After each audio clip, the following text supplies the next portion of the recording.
Welcome to the Scottish Rite of Freemasonry channel. I am Maynard Edwards, 32nd degree KCCH, your host here on the channel. Joining me, friend, companion, brother, Chris Ruli, 32nd degree KCCH, historian for the Valley of Washington here in the District of Columbia. J. Edgar Hoover, Brother Chris. We just did a video on him in our Hall of Honor series, and we had a lot of folks write to us and say, hey, I want to know more about his Masonic career. And when I have these questions, you're my go-to. So, John Edgar. So remember when we said before the podcast or before the video that we were doing Between Two Ferns, and we're now between one Hoover? Yeah, that's great. We're across from one Hoover. So, by the way, where's this from? Don't ask any questions. It's best you don't know. Perfect. I literally went and got it from the Hall of Honor. Perfect. Okay. So we have documentation of that. All right. So not Herbert Hoover, J. Edgar Hoover.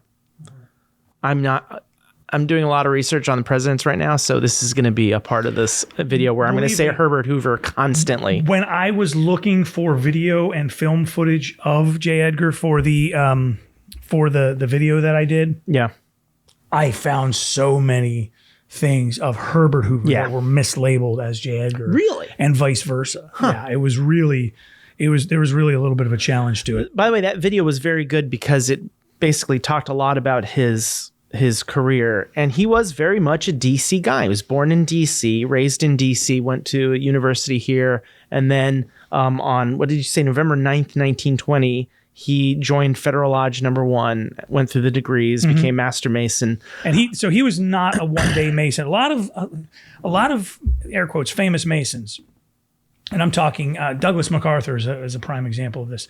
They were made Masons on site. A Grand Master bopped him on the head and says, "You're a Mason." No, but J. Edgar this was before he went his through. infamy. From my understanding, he went through the entire degree process, and he, this is at a time in his life where he's still up and coming. He's not the FBI director. He's not. No, at that time, he was a clerk. He had just graduated George Washington University. And he was a clerk at the Library of Congress. Right. During this process, though, he became interested in Freemasonry. He had friends who were Masons, and so he joined Freemasonry at Federal Lodge as part of that process. And, he was a social young guy. This was a social thing. This was not, he wasn't going for, he didn't become an officer. He didn't become like a lodge officer, worshipful master, for example, but he was among the group of, interested brothers. Now, one of the things that is not really talked about a lot is that I think it was 6 years, 1926, the Grand Lodge of DC, which Federal Lodge is a part of, receives a dispensation from a group of Masons to create this lodge called Justice Lodge. And so that's one of the big components of his Masonic career, you can say. He's a charter member of a lodge called Justice Lodge, which became Justice Lodge 46 under DC. And it was mostly a collection of people that worked in the Justice Department. So, for example, the Worshipful Master, the Charter Worshipful Master of the Lodge, he was the head accountant of the FBI.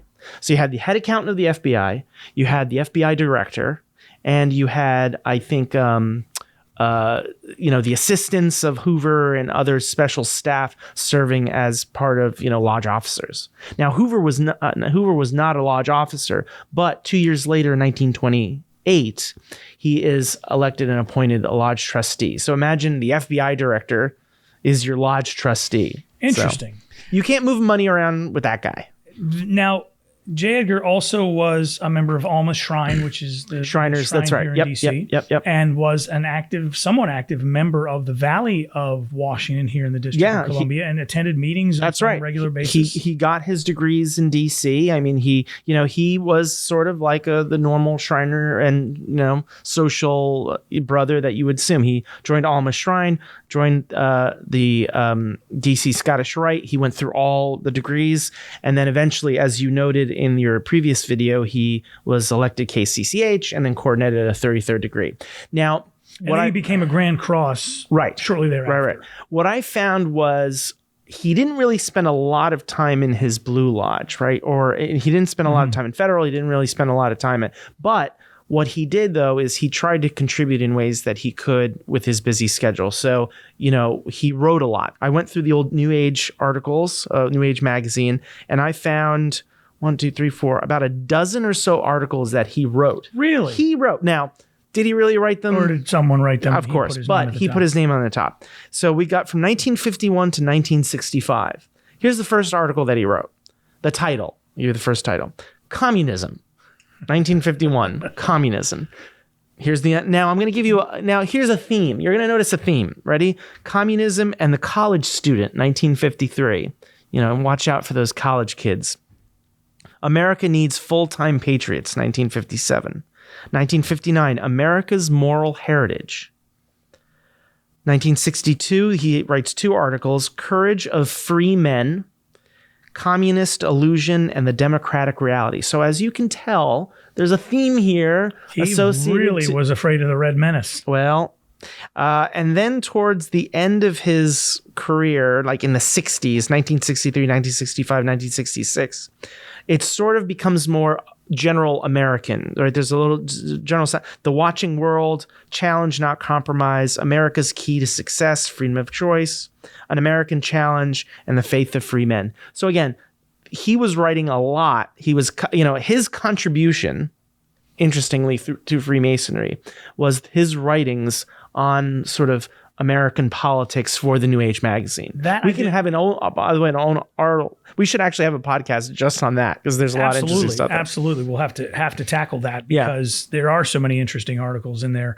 The question I was going to ask you was, was he known to have participated in any degree work? Did he work, did he handle lights or something for any of the Scottish Rite conferrals?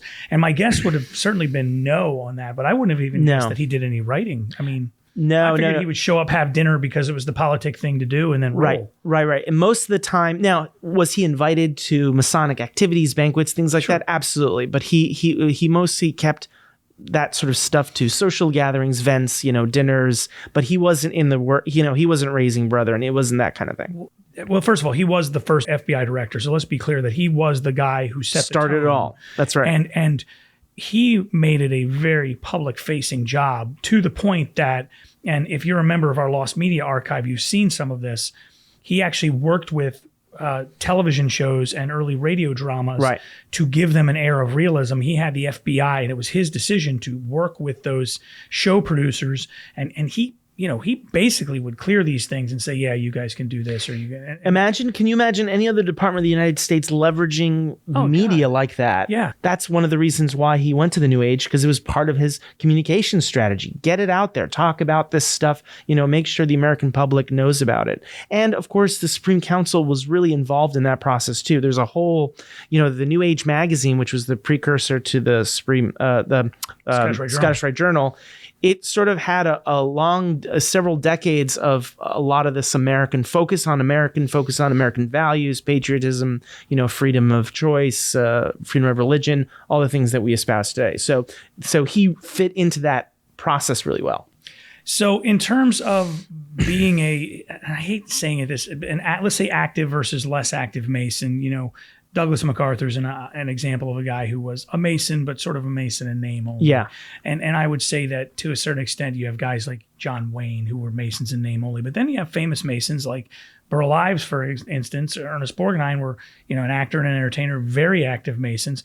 I put J. Edgar somewhere closer to the Burl Ives side and less to the John Wayne side because of those writings and things. Absolutely. And we know he showed up at events. He wrote for the Scottish Rite. He accepted invitations for a prominent member to meet him and visit him. In fact, there are a couple public shots, like photography of him meeting the Supreme Council, him meeting the Imperial Shrine. In fact, when he visits and meets with the Imperial Shrine, they visit him at his FBI headquarters. They're there because they wanted to publicly support his campaign against racketeering. So which is the attack on the mob. Well, yeah, absolutely. So as part of that thing, it was a public. And again, we talk about there's no politics to Freemasonry. Well, here's the Imperial Shrine saying we are supporting this effort by being here, by supporting this, by ensuring that our members are supporting these anti-racketeering efforts.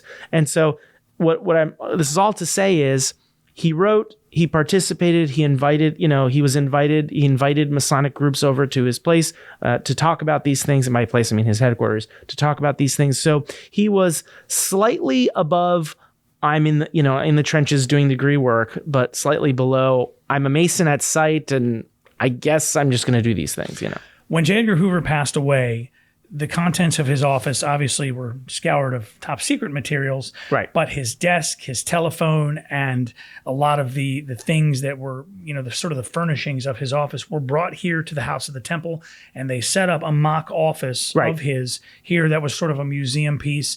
And that is how we came into possession of some of his personal recordings. And these are recordings that were basically made for him to review of radio programs, speeches that he had given that he wanted copies of.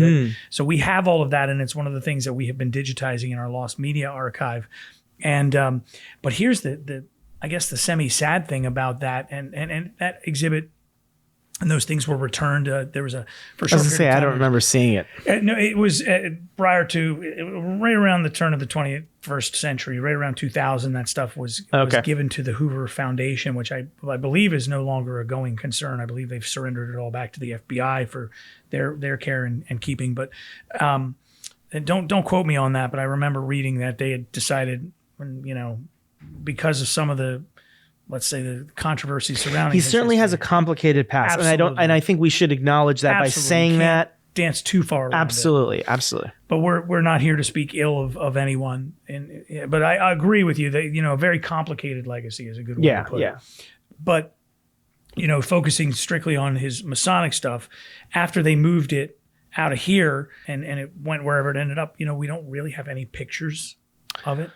I asked Olivia, our museum curator, if we had any photographs of that museum space or anything, and she could not find any in our archive. They said, "Oh, we'll have it, for a while, and of course, there'll always be a time to take exactly. There'll be a time to take pictures, but unfortunately, we didn't get a chance to do that. We mentioned one picture, and I have to get one picture back to the Hall of Honor before anyone notices it's missing. Unfortunately, there's no documentation of you doing this. No, but there probably is some video somewhere of the on the cameras. But if you have a question about Brother J. Edgar Hoover, 33rd degree Grand Cross that we didn't cover, drop it in the comments section below. As always, thanks to the historian from the Valley of Washington in the Orient of the District of Columbia. I always do that backwards. I always say the Orient of Washington and the Valley of DC, but it's the other way around. It's the Orient of the District of Columbia and the Valley of Washington. I'm just glad I didn't say Herbert Hoover at all during this good for you. So. You managed to pull it off.